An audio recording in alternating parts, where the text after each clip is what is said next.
आपके आसपास वो समस्याएं घट रही हैं पर हमको उसकी गंभीरता का अंदाज़ा नहीं। तो सबसे पहले जागरूकता जगाने का पास जा रहे हैं और उनको बता रहे हैं कि अगर आप अपना डिसीजन सही नहीं लेंगे तो ये समस्याएं कभी ख़त्म नहीं होने वाली।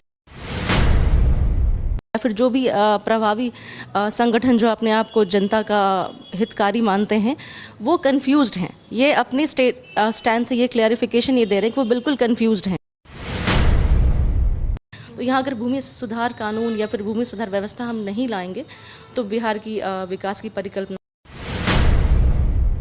और जब भी आप किसी चीज़ को मेहनत और लगन से करते हैं तो वो चीज़ें ऑर्गेनिकली अपने आप लोग आपके साथ जुड़ते जाते हैं। नमस्कार, मैं स्नेहा और आप देख रहे हैं न्यूज़ बाई स्कूप। हमारे साथ अभी जन सुराज की प्रवक्ता सोनाली आनंद जी मौजूद हैं। जी सोनाली जी, बहुत बहुत स्वागत आपका। जी, आगामी चुनाव को लेके जन सुराज की क्या रणनीति है, कुछ बताइए हमारे दर्शकों को।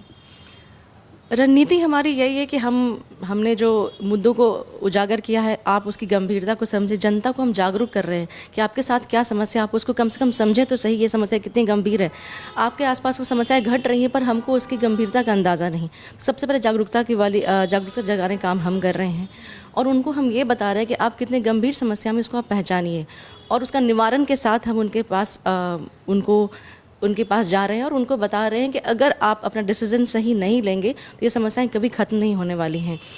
आपको हम प्रॉब्लम्स बता रहे हैं और साथ उसका सल्यूशन भी हम दे रहे हैं, जो कि हमारे जो वरिष्ठ नेता हैं वो घूम घूम कर अपने हर प्रेस कॉन्फ्रेंस में बहुत मुखर होकर बहुत इलेबोरेटेड वे में हर अपने रोड मैप्स को इलेबोरेट करते हैं। जी, अभी कांग्रेस ने बोला है कि वो आरजेडी के गठबंधन के साथ चुनाव लड़ेगी, तो उसका क्या जन सुराज पार्टी पे असर पड़ेगा, चुनाव पे असर पड़ेगा? देखिए, मुझे इनके आप भी किसी के साथ अलायंस करेंगी? नहीं, हमारा स्टैंड बिल्कुल क्लियर है कि हम जब भी लड़ेंगे इंडिपेंडेंटली एक स्वतंत्र पार्टी के तौर पे लड़ेंगे। हमारा गठबंधन किसी से नहीं होगा। लेकिन ये जो हो रहा है इसका फ़ायदा हमें ये मिल सकता है, मैं ये कह सकती हूँ कि जनता को ये समझ में आ रहा है कि जो कांग्रेस है या फिर आरजेडी है या फिर जो भी प्रभावी संगठन जो अपने आप को जनता का हितकारी मानते हैं वो कंफ्यूज्ड हैं। ये अपने स्टैंड से ये क्लैरिफिकेशन ये दे रहे हैं कि वो बिल्कुल कंफ्यूज्ड हैं और बिहार की जनता इस जगह पे कंफ्यूजन की हकदार नहीं है।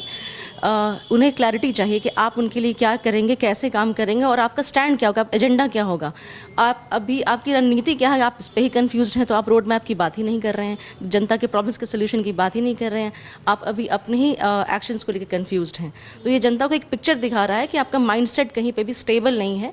आप इमीडिएट रिलीफ पाने के लिए जो आपको सूटेबल सोल्यूशंस लग रहा है आप उसकी तरफ जा रहे हैं। जी, जन सुराज पार्टी अभी नई पार्टी है और बीजेपी आरजेडी ये सब बिहार में सत्ता बना चुकी है, तो आपको क्या लगता है कि जन सुराज इससे लड़ पाएगी? देखिए, जो अभी तक हमारा अनुभव है जनता के हित में या जनता की प्रॉब्लम्स को जो समझेगा जनता उसके साथ रहेगी। हो सकता है कि इसमें हमारे मंजिल तक हमें पहुंचने में थोड़ा समय लग जाए, लेकिन पहुंचेंगे तो हम ज़रूर, क्योंकि हमारी नीयत साफ़ है। और जब भी आप किसी चीज़ को मेहनत और लगन से करते हैं तो वो चीज़ें ऑर्गेनिकली अपने आप लोग आपके साथ जुड़ते जाते हैं। किसी ने नहीं सोचा था जन स्वराज आज 1 साल के अंदर इतनी बड़ी 6 महीने के अंदर अगर आप देखें डिक्लेरेशन हमने किया है पार्टी की, इतनी बड़ी संगठन बन जाएगी और दिन ब दिन लोग का जुड़ाव होते जा रहा है। तो ये हम भी नहीं जानते ये कहाँ तक जाएगी, लेकिन अभी का ट्रेंड देख के, अभी तक के प्रोग्रेस देख के हम बहुत होपफुल हैं। हाँ, तो जन सुराज कौन से ऐसे मुद्दे हैं जिसको रखेगी जनता के सामने?